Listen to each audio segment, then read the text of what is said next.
안녕하십니까. 반갑습니다. 일단 소개받은 이수환 변호사고요.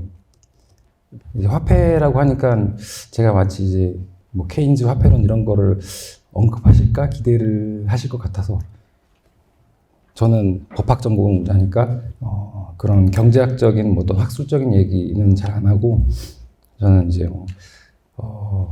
역사 그리고 거기 약간 법을 곁들인 그런 재미 위주의 강의를 하도록 하겠습니다. 케인즈께서 그러셨죠. 이제 대가가 되기 위해서는 뭐 경제학뿐만 아니라 역사, 뭐 여러 가지 뭐 미술, 철학 이런 것까지 다 재능이 있어야 한다라고 하셨어서, 여러분들의 역사에 대한 지식이 어느 정도 조금 풍부해지셨으면 하는 마음에서 준비를 하게 되었습니다. 목차는 간단합니다. 이제 화폐 그리고 중앙은행이 어떻게 화폐 발행권을 갖게 되었냐를 중점적으로 말씀드리게 될 텐데, 사실 이 화폐, 뭐 중앙은행 둘 다 쉽지 않은 개념이고, 이해가 어려울 것이고, 저도 참 어려운 주제라고 생각합니다.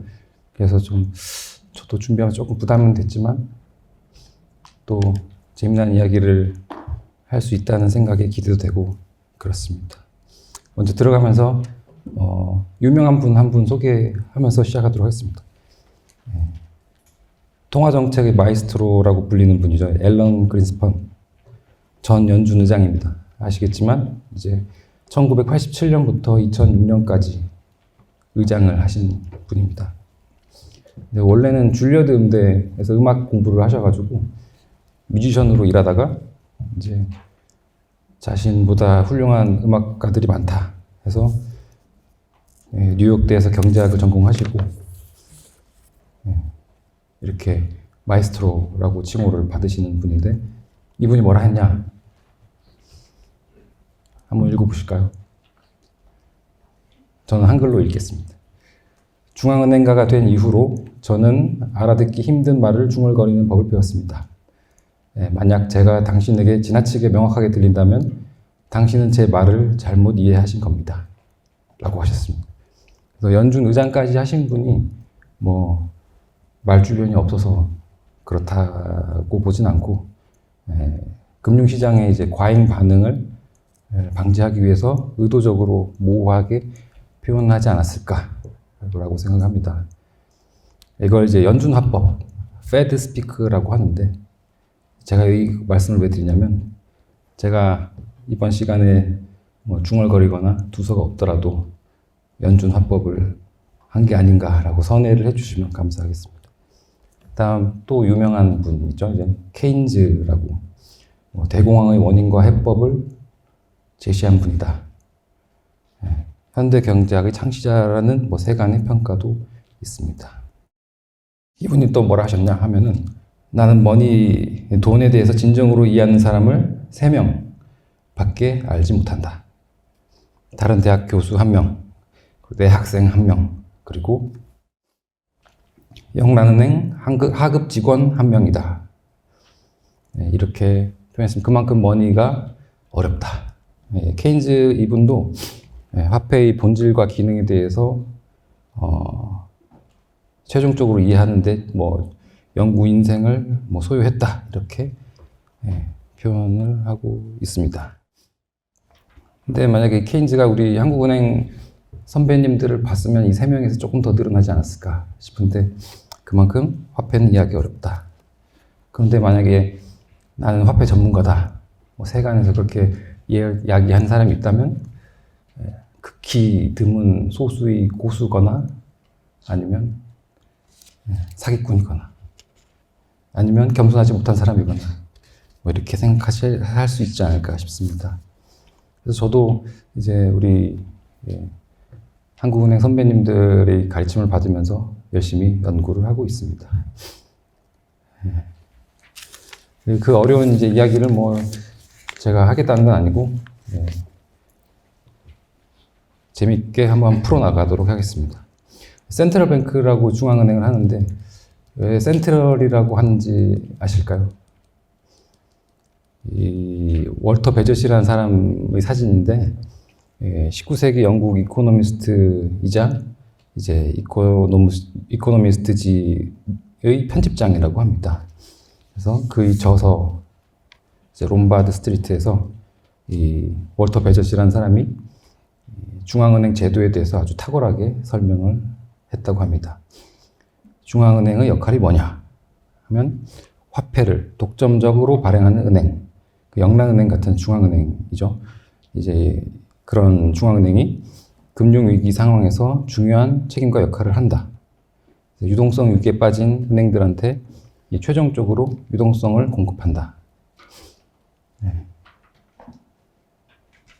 근데 그 공급이 이 자신의 이익이 아니라 경제 전체의 이익을 위해서 하는 것이다. 이것이 바로 최종 대부자라고 하는 역할입니다. 영어로는 렌더 오브 라스트 리조트라고 하는데 리조트가 뭐 우리가 놀러 가는 그런 리조트가 아니고 프랜시스 베어링이라는 사람이 이제 최후의 보루라는 의미의 그 프랑스어로 데어니어 레저트라고 한 데서 비롯되었다고 합니다. 이제 법률 용어로 많이 쓰였다고 하는데 법정에서는 이제 최종심이다. 그걸 그 렌더 오브 라스트 리조트라고 한다고 합니다. 아무튼 이렇게 월터 베젯이 중앙은행의 역할에 대해서 아주 잘 설명을 해줬고, 근데 이제 이렇게 막 그 유동성을 공급해 주는 게 뭐 중앙은행이 뭐 막 퍼주는 건 아니고 우량한 담보를 확보한 자에게 높은 금리로 대출을 해주는 것입니다. 그래서 현대적 관점에서 이 최종 대부자라는 역할을 잘 설명을 해서 월터 베젯이라는 사람은 중앙은행의 아버지라고 불리기도 합니다. 근데 진짜 아빠가 맞을까요? 진짜 확인을 잘 해볼 수도 없고, 뭐 DNA 검사를 해볼 수도 없고, 반대의 논리가 있습니다. 이제 헨리 손튼이라는 사람이 이제 1802년에 먼저 주장했다. 이제 헨리 손튼이라는 사람은 저처럼 변호사인데 말발이 이 월터 베젯만큼 좋지 못해서 공로가 인정되지 못했다. 뭐 이런 썰도 있습니다. 역시 말발이 중요한 게 아닌가 생각이 들고, 그다음 센트럴 뱅크라고 해서 이 뱅크가 또 어디서 비롯됐는지 한번 찾아보면 이 퀀틴 마시스라는 화가가 16세기 초에 그렸다는 이 환전상과 아내라는 유명한 그림이 있습니다. 이 이탈리아어로 이 환전상의 이 책상, 환전상이 쓰던 가판대가 방코라고 합니다. 이 긴 책상, 판때기. 이런 이 환전상에서 유럽의 은행들이 시작되었다고 합니다. 그래서 그 영어로 이제 뱅크럽시라고 하죠. 도산이 판을 없다라는 뭐 뜻이라고도 합니다. 그런 뜻에서 나왔다고 합니다. 그리고 그림을 자세히 보시면 이제 부부가 있는데 아내가 성경책을 보고 있고 남편이 이제 돈을 세고 있습니다. 그래서 뭐 이런 그림을 보고 세속적인 것과 성스러움의 극명한 대조를 보여주고 있다. 뭐 이런 평가도 있는데, 보시면 이제 성경책도 있고 이제 거울에 십자가 모양의 창틀도 보이고, 그리고 뭐 와이프가 이제 아내가 성경책을 손으로는 이제 페이지를 넘기고 있지만 돈을 뚫어져 쳐다보고 있죠. 그래서 돈 앞에서는 신앙도 어쩔 수 없나? 뭐 약간 이런 해석도 있는데, 저는 그것보다도 이제 개인적으로는 이런 돈을 다룰 때는 신앙심과 같은 그런 신실함, 경건함 이런 게 있어야 되지 않나, 이렇게 해석을 하고 싶습니다. 그래서 이제 화폐에 대해서 일단 간단한 개념, 기능에 대해서 보면 애덤 스미스가 이 사진이죠. 애덤 스미스 사진인데 이분은 이제 그냥 화폐를 교환 매체, 화폐 배일관이라고 해서 화폐는 그냥 어떤 경제에 있어서 본질적인 역할을 하는 게 아니고 아주 그 매개체로서의 역할만 한다. 본질적인 역할을 수행하지 않는다라고 했는데, 그래서 이제 애덤 스미스가 생각한 돈의 조건은 누구나 가치를 인정할 수 있고, 그다음에 교환할 수 있고, 변질되지도 않아야 되고, 뭐 분할할 수 있어야 되고, 이런 4가지 조건을 세웠습니다. 근데 이제 현재 들어서는 단순한 교환 매체가 아니고 가치 저장 수단, 계산 단위 이렇게 기능이 인정되고 있습니다. 또 뭐 현대 경제에서 화폐가 정부의 채무 인정 증서다. IOU라고 하죠. 채무 인정 증서다. 이렇게 보는 견해도 있습니다. 그리고 특히 저같이 이제 법학하시는 이제 분들은 화폐는 단순히 거래 수단이 아니고 공공 신용 매체, 퍼블릭 크레딧 미디엄이다. 뭐 이렇게 평가를 하기도 하고 있습니다. 살짝 재미없는 주제로 갈 뻔했는데 다시 이제 돈의 어원을 한번 살펴볼까요? 돈이 뭐 들어본 사람도 있겠지만 돌고 돈다 해서 뭐 돈이라는 썰도 있고, 이게 사진에 보시면 고종 3년 당백전입니다. 앞면 뒷면인데, 예. 엽전 열푼을 한 돈으로 했다고 해서 거기서 돈이 유래됐다. 뭐 이런 썰도 있습니다. 엽전 열푼에서 푼이 뭘까? 예. 무일푼이라는 표현도 있고, 뭐 땡전 한 푼도 있죠. 그래서 이 푼이 엽전 한 장을 의미한다고 합니다. 무게 잴 때 중량 단위가 문이라고도 하는데, 그래서 열푼, 열문 뭐 이렇게 표기하기도 했다고 합니다. 그리고 지금 보시는 이 당백전인데, 땡전이라는 표현이 이 당백전에서 나왔다고 합니다. 땡전 한 푼 없다. 이제 흥선대원군께서 이제 경복궁을 다시 지을 때 당백전을 유통시켰더니 이 당백전이 명목 가치가 실질 가치의 약 20배였다고 합니다. 그렇다 보니 인플레이션이 발생하게 되고 국민들의 생활이 이제 극도로 피폐해지다 보니까 이제 증오에 가득 차서 세게 발음을 했더니 당백전 당전을 이제 땅전, 땡전 이렇게 부르다 보니까 이제 땡전이라는 표현이 나왔다고 합니다. 뭐 그런 썰도 있고, 그리고 이 명도전이죠. 명도전인데 칼 모양의 돈이다 해서 도전인데, 도전이 이제 도환이라고도 했다고 합니다. 도환, 칼고리라는 뜻인데, 이 도환이라는 표현에서 돈이 나왔다. 뭐 이런 썰도 있습니다. 그리고 이제 원이 이제 화폐 단위잖아요. 화폐 단위인데,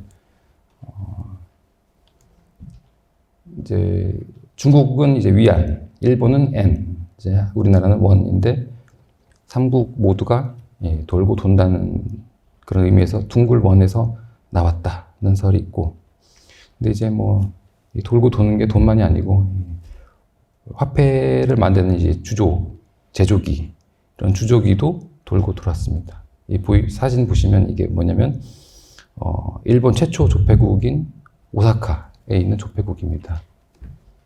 이 조폐국에서 돈을 찍어내려고 하는데, 당시에 일본은 중공업이 발전을 하지 못해서 홍콩에서 이제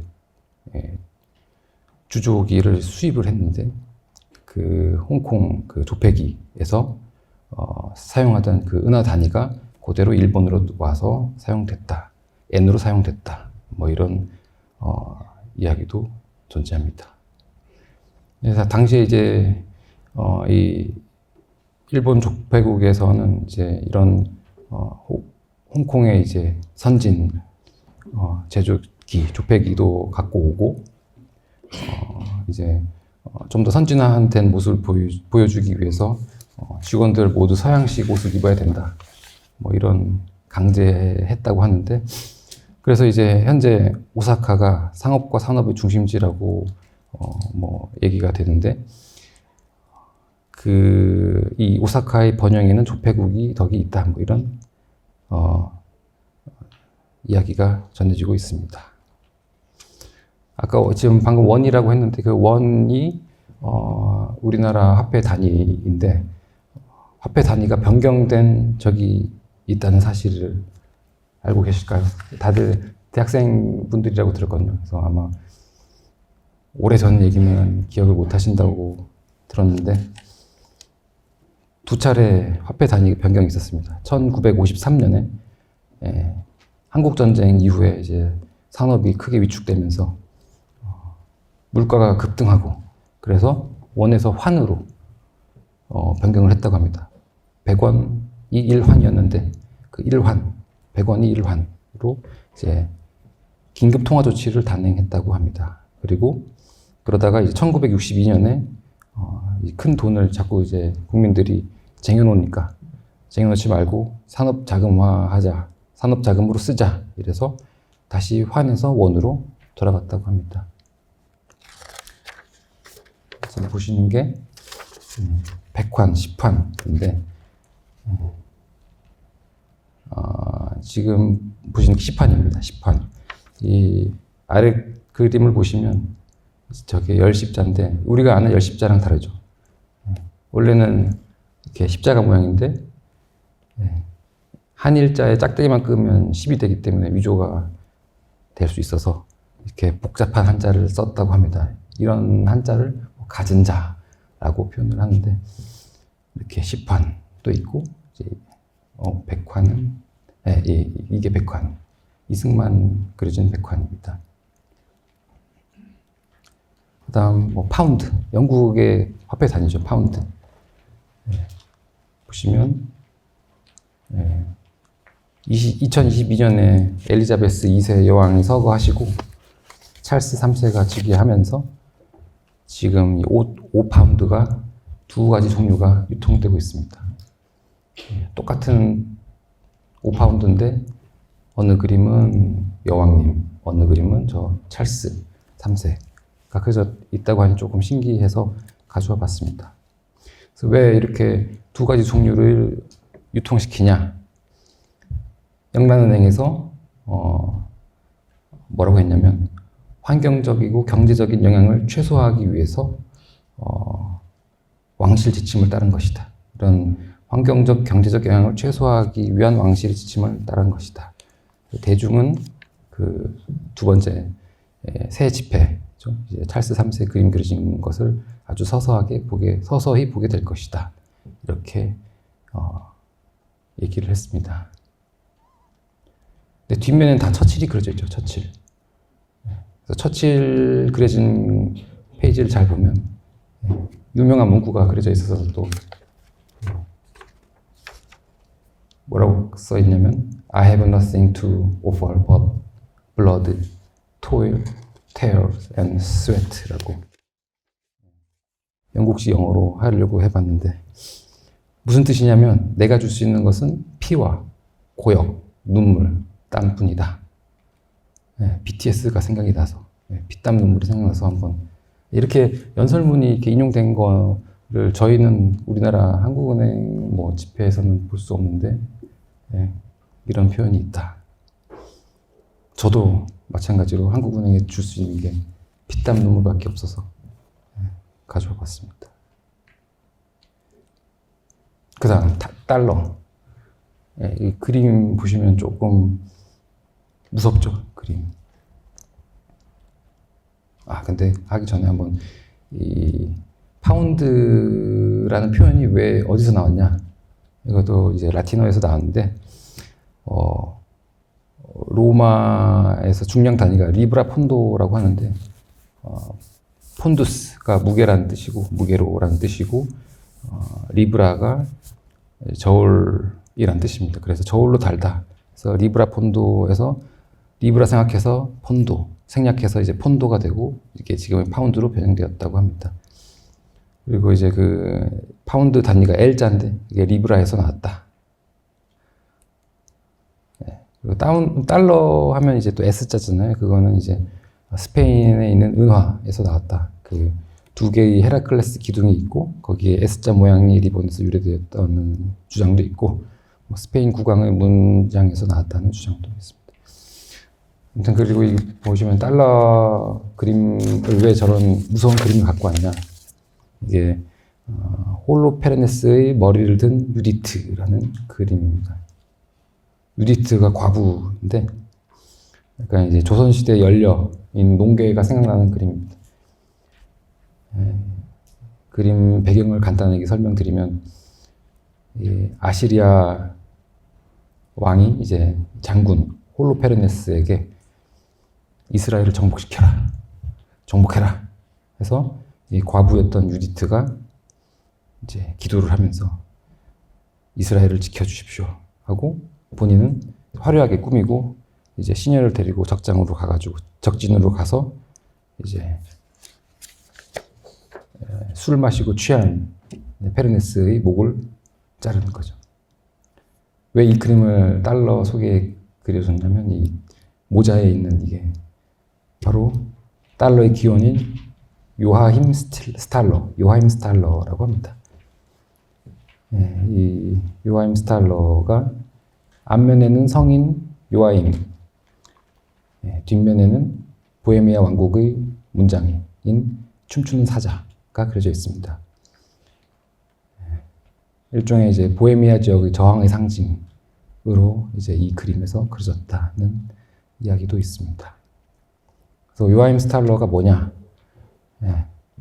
16세기 초에 이제 보헤미아 계곡에서 대규모 은이 발견됐는데 이 계곡을 당시 독일어로 탈이라고 명명했다고 합니다. 탈이라고. 그래서 성 요하임을 기르는 의미에서 요하임 스탈로 알려지게 되었는데 이게 그 당시에 독일에서 사용된 화폐 단위가 그로센에서 요하임 스탈러 그로센 뭐 이렇게 표현도 되고 탈러 그로센 뭐 그러다가 요하임 스탈러로 줄여지게 되고 간단하게 탈러. 그래서 이 탈러가 은하가 이제 세계 각지로 퍼지면서 달러가 되었다. 뭐 그런 스토리입니다. 그다음 또 머니가 왜 머니냐? 들어보신 적이 있을 수도 있는데 이 그림상에 이제 유노 폼페이 유노 조각상인데 유노 여신과 관련돼 있다. 유노가 이제 영어식으로는 이제 주노라고 하는데 유노 여신은 이 여성, 뭐 혼인, 출산의 보호자를 상징하기도 하고 화폐를 관장하는 여신이다. 이제 로마 신 중에서 제일 지위가 높았던 유피테르, 영어식으로는 주피터의 부인이었습니다. 이 유노 여신이. 그래서 유피테르가 유노한테 반해서 결혼을 했는데 그때가 6월이어서 그래서 유노에서 따와서 준이 유노에서 나왔다. 그런데 왜 유노 여신이 왜 머니로 이어졌냐 하면은 이 사진을 보시면 이 그림은 카피톨리노 언덕입니다. 로마의 7 언덕 중 하나인 카피톨리노인데 이 카피톨리노가 정상을 뜻하는 이제 카푸트에서 나왔다고 합니다. 그래서 수도를 캐피탈이라고 하잖아요. 그 캐피탈도 이 카푸트에서 나왔다. 카피톨리노에서 나왔다. 그리고 지금 워싱턴 DC의 캐피탈 힐도 있는데 그것도 이 언덕에서 따왔다고 합니다. 아무튼 이제 이 가운데가 유피테르 신전이고 오른쪽 위에 있는 게 유노 여신의 신전이다. 근데 이제 기원전 390년에 이제 갈리아인들이 로마를 침공했을 때 카피톨리노 언덕을 막 공격하는데 유노 여신의 그 신성한 거위들이 깨끗거려서 로마군한테 공격을 사전에 알려줬다. 그래서 경고한다는 뜻의 이제 그런 모네레 라틴어죠. 경고한다는 뜻의 라틴어 모네레가 유노 여신한테 붙었고 그게 지금 모네타로 발전을 했습니다. 그 이후에 이제 그 신전 유노 여신의 신전에서 촉배소가 만들어졌는데 그래서 모네타라는 표현이 촉배소를 상징하기도 하고 그리고 화폐를 지칭하기도 합니다. 그래서 이 유노 여신이 로마의 화폐를 방어한다고 믿는 것입니다. 이 모네타가 중세 프랑스 거쳐서 현대 영어로 오면서 머니가 되었다. 이 모네타가 이제 화폐를 지켜준다고 믿었으니까 이제 은화에 직접 이렇게 새겨지기도 했습니다. 모네타 여신이 이렇게 새겨져 있는 것이죠. 이 은화는 데나리우스라고 불리는 은화인데 기원전 46년에 이제 주조된 것이다. 앞면에는 여신의 모습이 그려져 있고 모네타라고 써 있죠. 그리고 뒷면에는 주화를 제조하는 데 사용되는 도구들, 집게, 동전, 모루, 망치 뭐 이런 것들이 그려져 있습니다. 이 데나리우스라는 은화가 어떤 가치가 있었을까? 보시면 성경 구절을 한번 갖고 와봤습니다. 마태복음 20장에 있는 구절인데 보시면 천국은 마치 품꾼들을 얻어 포도원에 들여보내려고 이른 아침에 나간 집주인과 같다. 그래서 뭐 하루의 품삯이 바로 한 데나리온이었다. 그러니까 은전 한 잎이 하루 품삯이었다. 보시면 뭐 제3시에 나가서 데려온 사람도 그렇고 제6시, 제9시, 제11시에 나가 데려온 사람들도 다 한 데나리온을 받았다. 그래서 먼저 온 자들이 더 줄 줄 알았는데 왜 난 똑같이 한 데나리온만 주냐. 그러니까 주인이 친구여, 내가 네한테 잘못한 것이 없다. 너에게 나와 한 데나리온의 약속을 하지 않았느냐. 이렇게 했어요. 그래서 우리가 이 성경 구절을 통해서 알 수 있는 것, 계약을 잘해야 된다. 하루 동안 일하고서 1데나리온 받기로 했으면 그렇게 받아야죠. 계약을 잘해야 된다. 그리고 또 이제 개인적으로 제 생각은 이 시장 논리로 단순히 할 수 있는 건 아니고 이게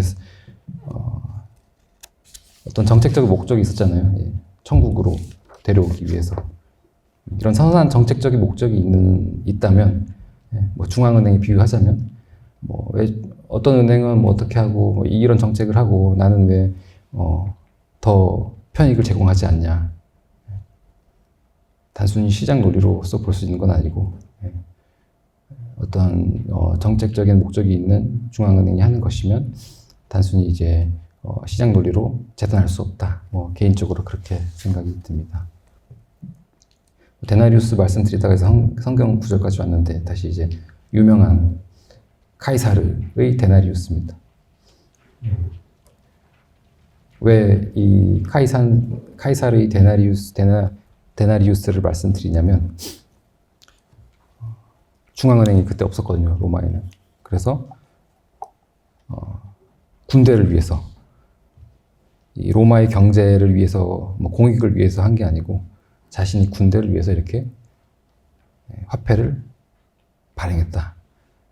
처음이죠. 카이사르가 군사 지도자로서 자신의 의지로 동정을 주저한 게 카이사르가 처음이었습니다. 그래서 이제 갈리아에서 이제 전쟁에서 승리하고 이제 매우 큰 인기를 끄니까 이제 언론에서 카이사르에 대한 이제 야망에 대해서 카이사르의 야망에 대해서 우려를 표하면서 군대를 해산하라고 했죠. 근데 이제 카이사르는 이제 명령을 무시하고 군단을 이끌고 루비콘 강을 건너서 로마로 향했다. 그리고 폼페이우스랑 이제 치열한 내전을 벌였는데 이때 폼페이우스랑 싸우기 위해서 발행한 게 그 원정 자금을 마련하기 위해서 발행한 게 이 동전입니다. 왜 코끼리가 그려져 있냐 하면 세 가지 상징이 있다고 합니다. 뭐 카이사르 가문의 창시자가 혼자서 코끼리를 죽였다. 그래서 코끼리가 그런 자신의 조상에 대한 존경심이 있다는 그런 썰도 있고, 그리고 폼페이우스 그 카이사르의 라이벌이었죠. 아까 내전을 했다고 했는데 그 라이벌이었던 폼페이우스가 4마리 코끼리가 이끄는 전차를 타고 로마에 들어가려고 했는데 그 로마 문이 너무 좁아서 못 들어갔다. 그래서 이런 걸 조롱하기 위해서 뭐 그렸다 이런 썰도 있고, 그리고 이 코끼리가 뭐 군대의 힘을 상징한다. 그래서 보면 코끼리가 뱀을 밟고 있거든요. 그래서 적을 상징하는 뱀을 밟고 있기 때문에 이런 선과 악의 싸움, 그리고 자신 군대 이런 거를 상징하기 위해서 그렸다. 그리고 뒷면에서는 카이사르가 주피터의 대사제로서의 지위가 있다. 국자, 성수를 뿌리는 스프링클러, 도끼, 이런 사제의 모자, 이런 게 있다. 그래서 자신이 약간 주피터의 대사제로서의 그 지위를 뽐내기 위해서 그랬다. 이런 썰도 있습니다. 이렇게 코끼리 은화를 만들다가 다음에는 이제 또 여성 얼굴을 넣었는데, 이거는 클레멘티아라는 이제 자비 여신을 그려놓고서 카이사르가 이제 전쟁에서 승리했지만 그 패배한 군인들을 살려주는 정책을 이제 홍보하기 위해서 이렇게 클레멘티아라는 자비 여신을 그렸다. 이런 해석도 있고, 그래서 자기는 자비로운 통치자다. 그리고 클레멘티아가 아니고 사랑과 아름다움의 여신 비너스다. 이런 주장도 있습니다. 그 비너스가 왜 나오냐면 카이사르가 이제 조상이었던 영웅 아이네아스를 통해서 이제 자신은 비너스의 후손이라고 주장을 하는데, 그런 자기가 신적 혈통이 있다 이런 걸 주장하기 위해서 그림을 그렸다고. 그리고 뒷면은 승리 트로피인데, 이거는 군사적인 이미지죠. 트로피가 그려져 있습니다. 보시면 이제 갈리아 방패, 그리고 켈트족이 사용한 전쟁의 나팔 이런 게 그려져 있고, 그래서 이 갈리아 군대를 이겼던 게 카이사르의 그 결정적인 업적이었기 때문에 이 갈리아 정복을 상징하기 위해서 그렸다. 아무튼 이제 군사적인 목적을 위해서 이렇게 화폐를 발행하기도 했다. 로마 시대에서. 개인적인 목적인 거죠. 선전의 도구로 쓰이기도 하고. 그러다가 결국엔 자기 얼굴까지 넣어버렸습니다. 로마 역사상 살아있는 사람의 얼굴을 동전에 넣은 최초의 인물이 바로 카이사르입니다. 이제 카이사르가 이제 금관을 쓰고 있는데, 대머리를 가리기 위해서 썼다고 합니다. 금관. 그리고 앞면에 이제 글자가 있는 게 카이사르 영원한 독재관, 카이사르 딕트 페르페보라는 문구가 새겨져 있는데, 영원한 독재관이다. 그리고 뒷면에는 이제 손을 이제 악수하고 있죠. 손을 맞잡고 있는데, 이게 바로 카이사르와 자신이 군대 간의 신뢰의 표시다. 그리고 저 가운데 위에 이제 지구본, 이게 로마의 세계 지배권을 상징한다. 이런 해석이 있습니다. 그 다음에 이제 로마에서 카이사르가 이제 죽고 나서 바로 이제 브루투스와 단검, 카이사르가 암살되자 이제 브루투스와 그의 지지자들이 자신의 업적을 홍보하기 위해서 이렇게 그렸다고 합니다.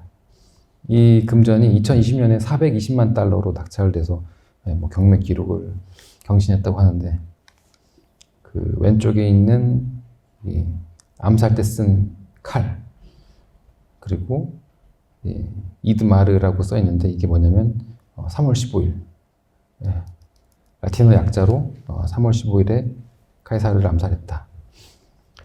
그리고 오른쪽에 브루투스 자신의 얼굴이 그려져 있습니다.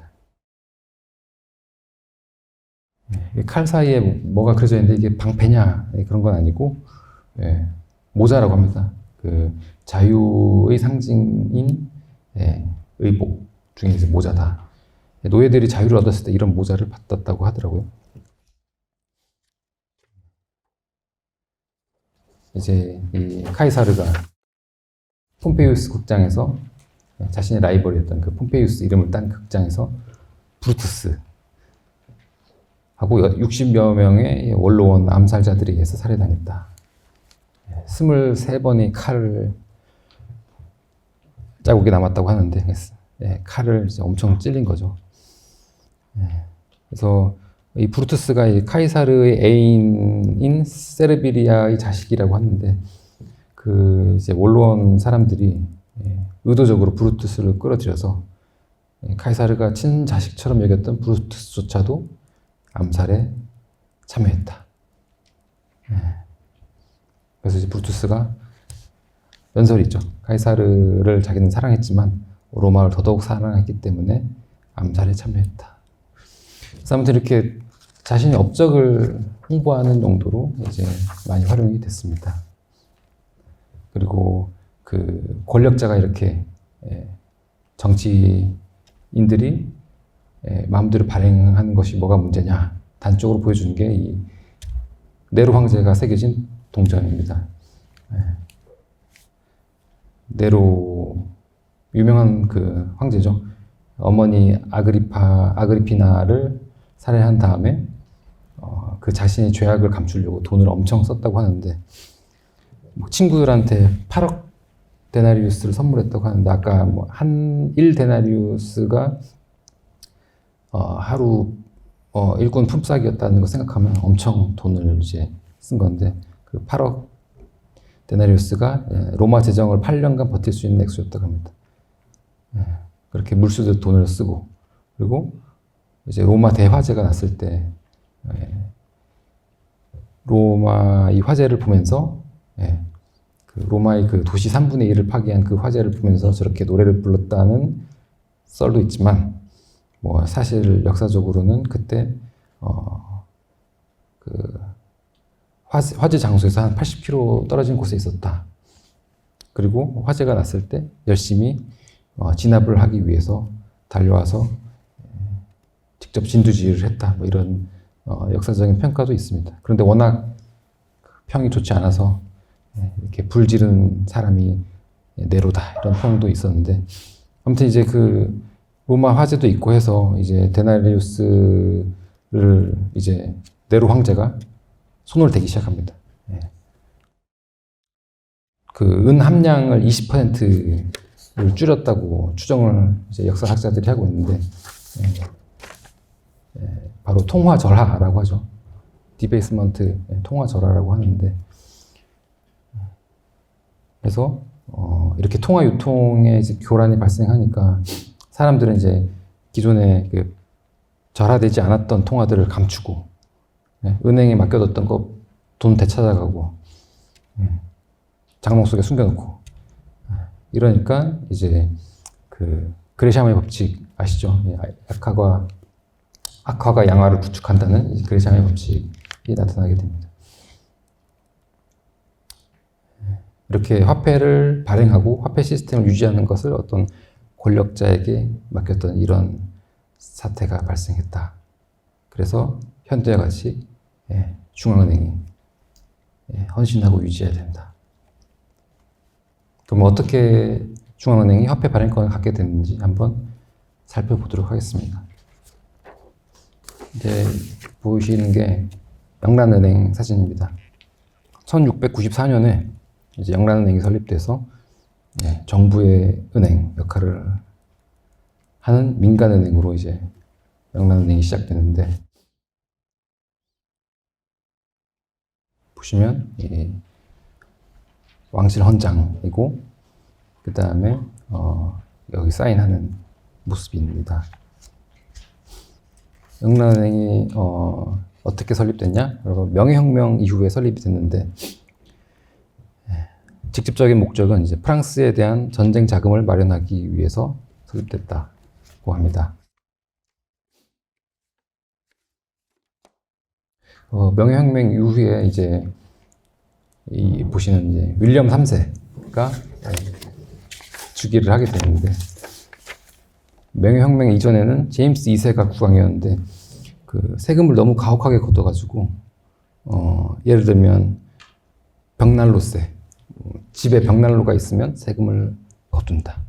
이게 집에 웬만해서는 그 당시 다 벽난로가 있었는데 이 제임스 2세는 벽난로가 있으면 부유하기 때문에 세금을 걷어야 된다 이런 논리였죠. 그래서 이런 탁상 행정에 강한 반발이 있어서 명예혁명이 발발했고 그래서 제임스 2세가 쫓겨나고 보이시는 윌리엄 3세가 이제 네덜란드에서 오렌지공이라고 불렸는데 이런 윌리엄 3세가 왔습니다.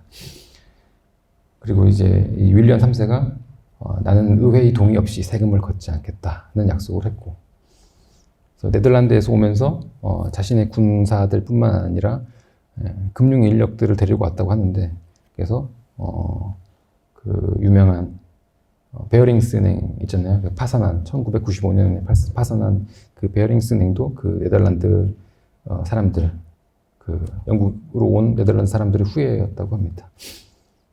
근데 이제 이 보이시는 이 윌리엄 3세가 영국에 미친 영향은 뭐 그것뿐만 아니고 바로 영란은행 설립을 허가한 것입니다. 어떻게 허가하게 됐냐? 보시면 비치헤드 전투의 그림인데, 아까 폐위됐다고 했던 이 제임스 2세 국왕이 있잖아요. 그 제임스 2세가 프랑스 해군하고 편을 먹고, 그리고 아까 왔다고 한 그 윌리엄 3세가 네덜란드랑 이제 연합을 했죠. 근데 이 프랑스 해군이 영국 네덜란드 함대를 격파하게 됩니다. 그래서 영국 정부가 매우 당황을 하게 돼서 해군을 아주 강하게 부강하게 만들어야 되겠다. 그런데 돈이 없었습니다. 왜냐하면 윌리엄 3세가 이제 네덜란드에서 왔는데 신용이 낮았기 때문에 그 120만 파운드를 빌리는 것이 어려웠다고 합니다. 영국 정부는 이제 연 14% 이자까지 주겠다고 했지만 국채 발행은 실패했고, 네덜란드 총독 출신의 왕이 이제 정치 기반이 약하다 그랬기 때문에 이 국채 매입을 주저했다고 합니다. 이렇게 궁지에 몰린 찰나에 왼쪽에 보이시는 윌리엄 패터슨이라는 상인이 와가지고 자신의 친구들, 일종의 신디케이트라고 할 수 있죠. 여기에 유대인들도 많이 가입을 했었는데, 영국에 제안서를 냅니다. 영국 정부에. 그래서 내가 120만 파운드로 은행을 세우고 그 돈을 전부 왕한테 대출을 해주겠다. 대신 이자를 달라. 이자가 연 8%였습니다. 그래서 정부 입장에서는 원금 갚을 필요도 없고 매년 8% 이자만 이렇게 지급하면 되니까 이제 수락할 수밖에 없었죠. 그래서 정부는 이 은행권을 이용해서 전쟁에 필요한 군수 물자를 사들였고, 은행권은 시장에서 돈처럼 유통됐다. 이 오른쪽에 보이시는 장면이 바로 1694년에 그 주주명부, 영란은행 주주명부입니다. 대부분 주주들이 당시 은행 역할을 하던 금세공업자들이라고 합니다. 금세공업자들을 골드스미스라고 하죠. 그 골드스미스들이 대부분의 영란은행의 주주였다. 그리고 이게 그 다음 보시는 게 주식원장. 윌리엄 왕하고 메리 여왕도 주식 거래에 포함되어 있다고 합니다. 이렇게 정부가 대출을 받기 위해서 영란은행을 설립했고, 영란은행은 대출을 해준 대가로 화폐 발행권을 부여받습니다. 그게 바로 여기 보시는 1725년에 발행된 영란은행 화폐입니다. 근데 놀라운 건 지금은 다 인쇄돼서 나오잖아요, 화폐들이. 근데 이때는 수기로, 처음에는 수기로 나오다가 보시는 1725년부터는 은행장이 사인만 해서 지급을 했다고 합니다. 그래서 은행장의 팔힘이 아주 세야 되지 않았을까? 저걸 일일이 다 서명을 했으려면 1855년부터는 서명까지 인쇄된 지폐가 나왔다고 합니다.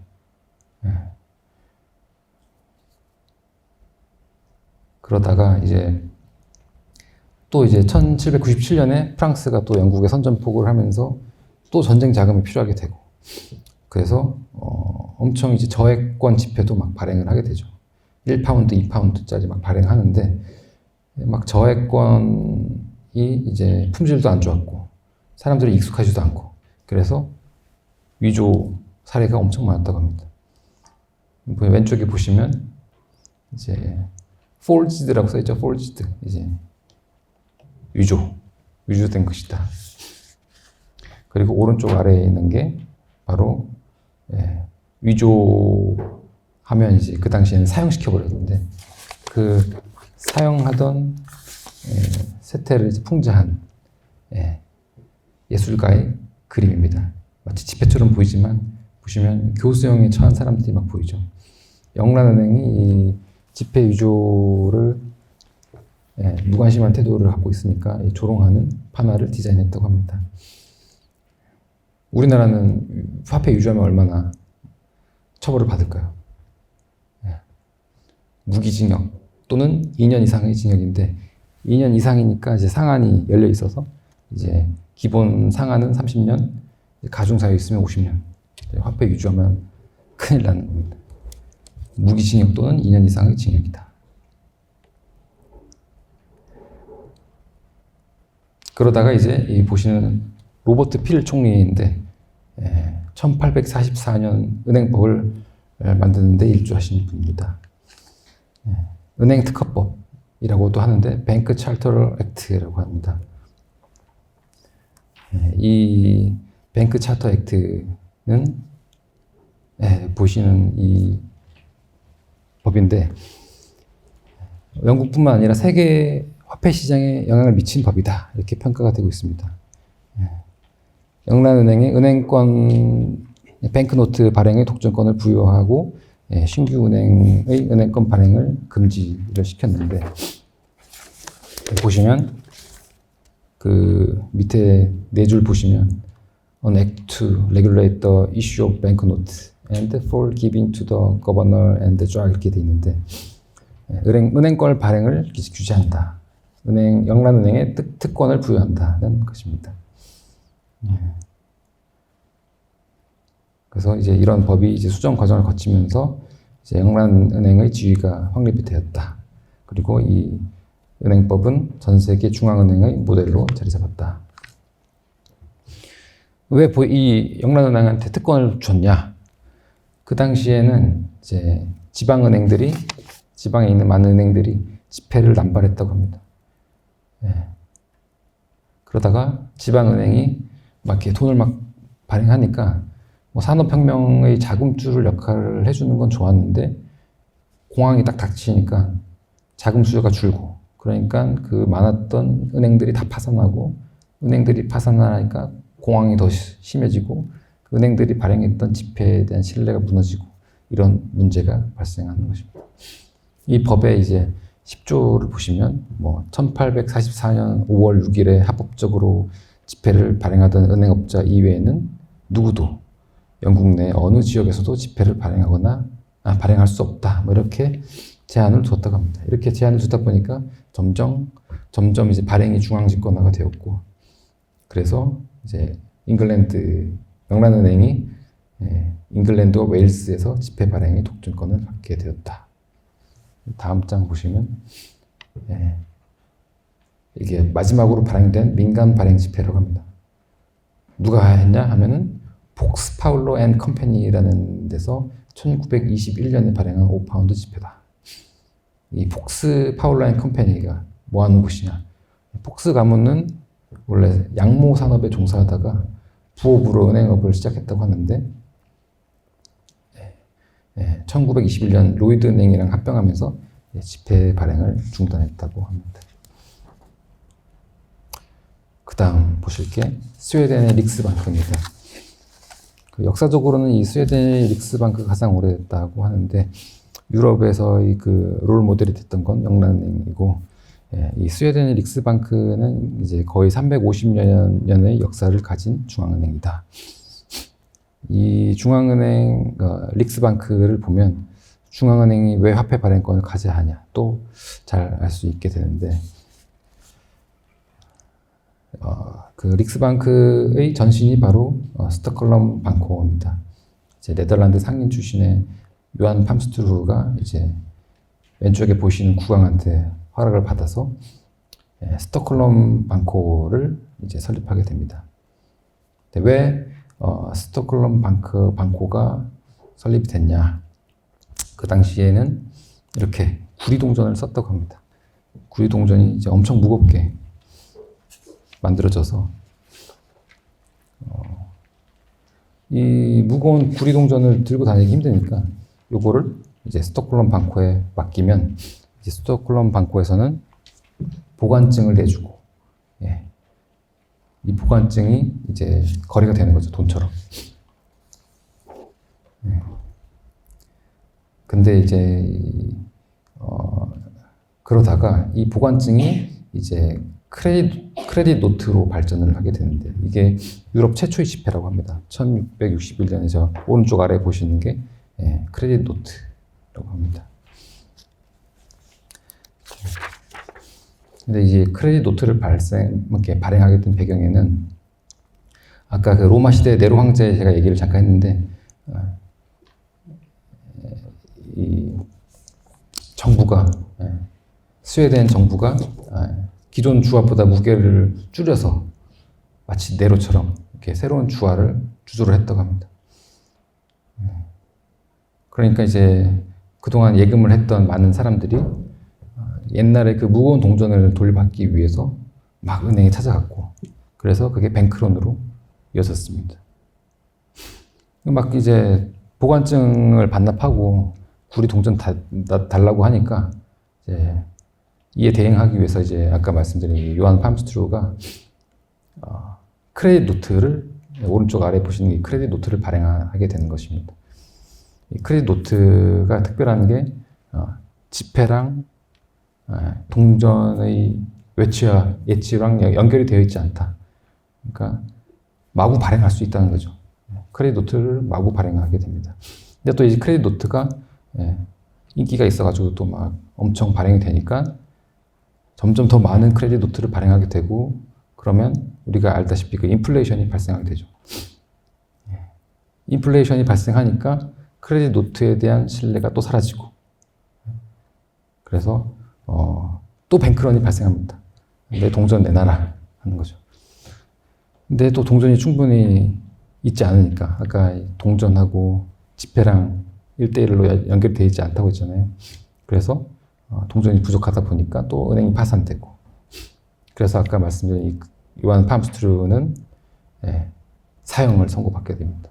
그러다가 결국 집행유예를 받아서 이제 감옥에서 사망을 했다고 하는데, 그러니까 요약하면 구리가 너무 무거워서 보관증을 발행을 해줬고, 보관증을 발행해 주는데 그 구리 동전을 이제 정부가 가볍게 주저하니까 신뢰가 깨져서 뱅크런이 발생하고, 그 뱅크런에 대응하려고 크레딧 노트를 발행했더니 또 너무나 발행돼서 인플레이션 발생하고, 그래서 또 신뢰가 깨져서 또 뱅크런이 발생하고, 그래서 파산. 그래서 화폐의 공정한 가치를 위해서는 중앙은행이 설립돼야 된다. 그래서 설립된 게 릭스방크다는 것입니다.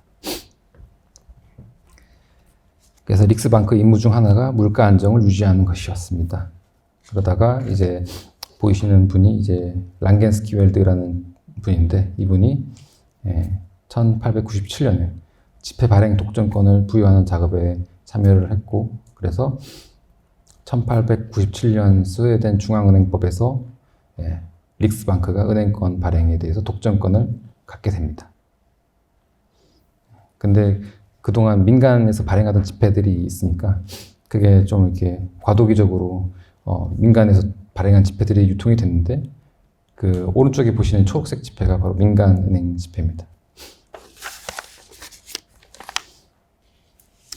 아무튼 이제 스웨덴 이 릭스방크 사례를 보면 중앙은행이 왜 발권력을 가져야 되냐, 통화량을 통제할 수 있게 하기 위해서 발권력은 중앙은행이 가져야 된다. 그래야 이제 현대적인 통화 정책을 수행할 수 있다는 것입니다. 그 다음 미국으로 가보면, 미국은 조금 이제 역사가 늦는데, 왼쪽에 보시는 게 그 콘티넨탈이라고 불리는 지폐입니다. 미국이 이제 독립전쟁 자금을 마련하려고 1700년대에 지폐를 발행했는데, 이 지폐로 병사들 급여를 줬다고 합니다. 근데 이제 또 인플레이션이 또 막 발생을 하죠. 왜냐하면 이제 지폐를 마구 발행하기 시작하니까, 특히 이제 영국군이 위조 지폐를 막 찍어냅니다. 저런 컨티넨탈이라는 지폐와 유사한 지폐들을 막 발행하게 돼서 이제 지폐가 이제 인플레이션이 유발될 정도로 엄청 많이 발행이 되는 거죠. 이런 사례를 보면 이제 전쟁이 났을 때 경제를 무너뜨릴 수 있는 이제 치명적인 공격 수단이 될 수 있다. 이 화폐 발행이 그런 걸 알 수 있습니다. 그래서 이제 이 컨티넨탈에서 그 영어 표현이 나왔는데 not worth a continental이라는 관용어도 생겼습니다. 아무 가치가 없다는 뜻이죠. 그러다가 이제 오른쪽에 초대 재무장관인 알렉산더 해밀턴이 이제 제1합중국은행을 설립하게 됩니다. 중앙은행과 주립은행의 은행권 발행을 관리할 권한이 있는 기관으로서 제1합중국은행을 설립하게 됩니다. 근데 이제 지방에 있는 개척민들이 엄청 반대를 했습니다. 왜냐하면 부유층이 이제 돈을 통제하기 위해 만들었다 이렇게 오해를 했던 것이죠. 그래서 제1합중국은행도 그렇고 제2합중국은행도 그렇고 이제 둘 다 20년간 존재를 하다가 재인가를 받지 못하고 재인가를 받지 못했는데 특히 재인가를 받지 못하게 된 원인으로 그 미국인들의 그 중앙은행에 대한 뿌리 깊은 불신이 있었다. 그때 당시에 그 당시 이제 농업지향적인 이제 미국인들이 많아서 거대한 강력한 은행에 이제 반대하는 사람들이 많이 존재했습니다. 특히 이제 중앙은행이 반대했던 분이 바로 이 앤드류 잭슨이라는 분인데, 이 트럼프가 좋아하는 앤드류 잭슨 보시면 집무실에 앤드류 잭슨 사진도 걸어놨습니다. 이렇게 왜 이렇게 좋아했냐? 트럼프랑 좀 유사한 점이 있는데,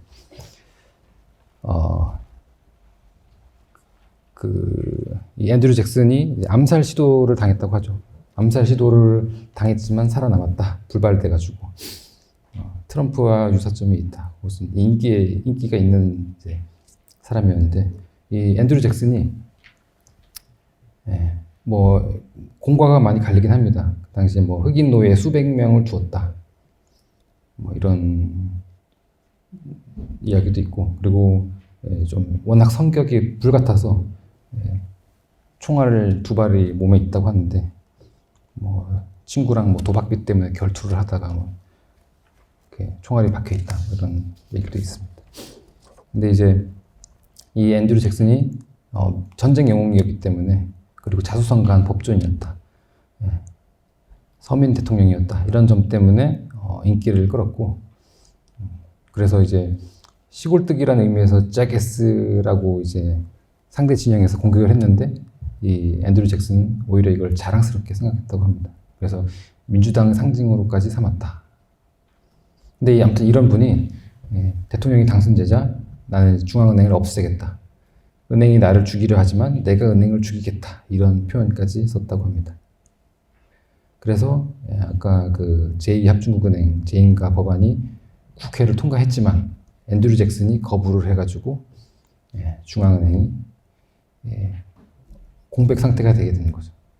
그 제2합중국은행이 문을 닫고 75년 이상 중앙은행이 없었는데, 그러면서 그러면 공황에 누가 대응을 하냐? 바로 이런 민간 금융계 거물이었던 JP 모건이 대응을 했습니다. 그러다가 이제 그러면 중앙은행이 필요하겠구나.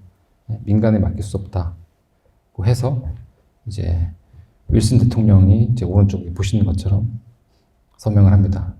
1913년에 연방준비법이 통과되었습니다. 윌슨 대통령이 그렇게 서명을 해서 연준법이 통과하게 되고, 그래서 연방준비은행의 지폐 발행권이 이제 생기게 됩니다. 벌써 1시간이 지났는데, 그러면 이제 마지막으로 이제 우리나라 중앙은행에 대해서 살펴보면, 우리나라는 이제 가보개혁 이후에 보시는 것처럼 한성은행 같은 이제 근대적인 은행이 있었는데, 원래는 이제 이런 은행들이 중앙은행처럼 발전을 해야 되는데 그러진 못했고, 뭐 경영 뭐 부실이 된다든지 아니면 그냥 그대로 민간 산업 금융기관으로 남는다든지 해서 중앙은행으로 발전하지 못했습니다. 그러다가 제도적인 의미에서 이제 최초의 중앙은행이 대한중앙은행이라고 이런 조례들이 설립하게 됩니다. 조례들이 만들어졌는데 왼쪽에 보이시는 게 중앙은행 조례, 오른쪽에 보이시는 게 태환금권 조례입니다. 태환금권이 뭐냐 하면 바로 지폐죠. 지폐. 태환금권. 근본이 지폐다. 그러니까 금으로 바꿔주겠다는 그 지폐입니다. 그래서 그 당시에 일본계 은행인 제1은행에 맞서서 이제 그 한국 독자적인 근본이 지폐를 만들기 위해서 이 오른쪽에 태환금권 조례를 만들었지만 일본이 이제 대한중앙은행 설립을 반대했고, 그래서 실제 운영된 뭐 증거는 찾아볼 수가 전해지지 않고 있습니다. 그러다가 이제 왼쪽에 제1은행 경성지점, 이 그 1906년에 제1은행 경성지점이 한국 총지점으로 승격이 됐는데 그 총지점의 도면이고, 그리고 일본이 이 대한제국을 압박해서 화폐 정리 사무를 이 제1은행 경성지점에 위탁을 하게 됩니다. 오른쪽 모습이 조선은행 본점인데 지금 한국은행 그 화폐박물관으로 쓰이고 있죠. 1950년부터 한국은행 본관으로 쓰다가 2001년부터 현재까지 화폐박물관으로 쓰고 있습니다. 근데 아무튼 이 제1은행이 제1은행 경성지점을 통해서 유통한 화폐가 지금 보이시는 이 구 10원권, 신 10원권입니다. 혹시 영웅이라는 뮤지컬 보셨나요? 거기서 이제 누가 죄인인가라는 유명한 노래에서 제1은행권 화폐를 강제로 사용케 한 죄라는 표현이 있잖아요. 그 제1은행권 화폐입니다. 그래서 이런 제1은행권이 발행되자 대한제국 정부 중요 인사들이나 지식인들이 반대하는 운동을 적극적으로 전개했다고 합니다. 그 다음 이제 1905년에 을사늑약에 따라서 이토 히로부미가 이제 조선 통감부의 초대 통감으로 즉위하게 되고, 그 다음에 고종 황제를 퇴시킨 다음에 제1은행을 대신할 중앙은행을 설립하게 되는데, 보시는 게 바로 한국은행 조례입니다. 지금의 한국은행과 이제 구분하기 위해서 구한국은행이라고 부르는데, 사실상 그냥 제1은행 경성지점을 그대로 승계했다고 보시면 됩니다. 뭐 토지나 건물, 고용인들 그대로 인수를 해서 이제 화폐도 발행하게 되고, 그다음에 대한제국이 이제 일본에 이제 강제로 합병된 다음에 조선은행을 설립하게 되는데, 이 조선은행 일본국 법률인 조선은행법이 이제 일본 의회에서 제정이 되면서 조선은행이 설립되게 됩니다. 뭐 조선을 위해서 만들어졌다기보다는 그 조선의 경제가 이제 일본에 영향을 미치지 않기 위해서 선을 긋기 위해서 조선은행을 만들어라 것이고, 그래서 거기서 만들어진 조선은행권, 100원권, 10원권이 있습니다. 그 다음에 이제 태평양 전쟁을 거치면서 일본이 패배하게 되고 미군정이 시작됐는데, 그때 이제 조선은행은 이제 중앙은행 역할을 계속 수행하다가 이제 미군 정청이 이제 대한민국 정부로 재정을 이양하면서 넘어오게 되고, 그래서 중앙은행을 설립하게 됩니다.